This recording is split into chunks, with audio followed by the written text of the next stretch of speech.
जय श्री राम, जय जय श्री राम। শ্রী জয় শ্রীরাম।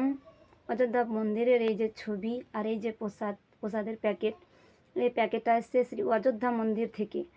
কিন্তু এই অযোধ্যা মন্দিরের ফটো প্রতি বাড়ি বাড়ি কেন পৌঁছাচ্ছে না আমি এখনও বুঝতে পারছি না। আমাদের এই হিন্দু, প্রত্যেকটা হিন্দুর বাড়ি বাড়ি এই প্রসাদ আর এই ছবি পৌঁছে দেওয়ার কথা, কিন্তু এখনও পৌঁছায়নি। এখন এই যে আমাদের হিন্দু ধর্মের লোকেরাই নষ্টের মূলে হচ্ছে, হিন্দু ধর্মের নষ্টের মূলেই হচ্ছে হিন্দু ধর্মের লোকেরা। এখন এই ছবি আর এই প্রসাদটা বিনা পয়সায় পৌঁছে দেওয়ার কথা, কিন্তু আমাদের এই যে যারা টাকা পয়সার পেছনে ছুটে বেড়াচ্ছে, তারা এই ধর্মটাকে নিয়ে ব্যবসা করছে। এরা এখন বলছে যে এটা নিতে গেলে 50 টাকা লাগবে, 5টা প্রদীপ নিতে হবে, কিন্তু না, এটা হচ্ছে ভুল কথা। আপনারা যদি মনে করেন যে এই ছবি আর এই প্রসাদটা আমরা নিব, তাহলে আমার সাথে যোগাযোগ করতে পারেন, 1 টাকাও লাগবে না। 1 টাকা